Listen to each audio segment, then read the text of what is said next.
Ils écoutent religieusement l'une des commissaires de l'exposition. Fille et petit-fils de René Perrault sont heureux de voir que les œuvres de l'artiste sont montrées au plus grand nombre. Le grand plaisir d'une connaissance, d'une reconnaissance aussi, de voir que diverses générations s'intéressent à son œuvre, à ce travail, moi que je connais bien, et qui avait été un peu après la guerre, un peu oublié, un peu occulté. Et maintenant on voit qu'il y a cette relecture.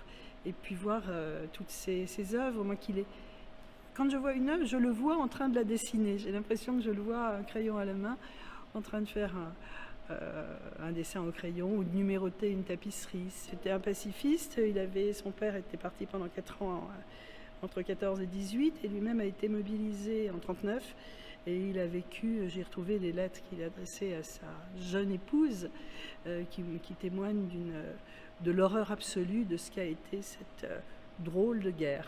Il était très antimilitariste, très pacifiste.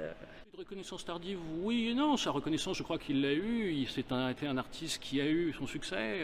Le nombre d'entrées au Mobilier National en témoigne.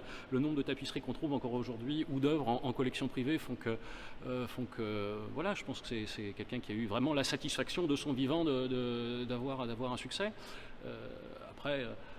Les modes changent, les modes tournent, les choses, les ambiances changent et aujourd'hui on en revient peut-être à des choses qui ont... Voilà, on a plus besoin de poésie, on a plus besoin aussi de choses chatoyantes, on porte un regard peut-être moins conservateur, ce qu'on va appeler la tradition, on en revient à voir des choses différentes et puis... Voilà, on pouvait être à la fois chasseur, pacifiste, homme de gauche et puis en même temps s'intéresser à l'architecture traditionnelle. Tout ça, c'est possible.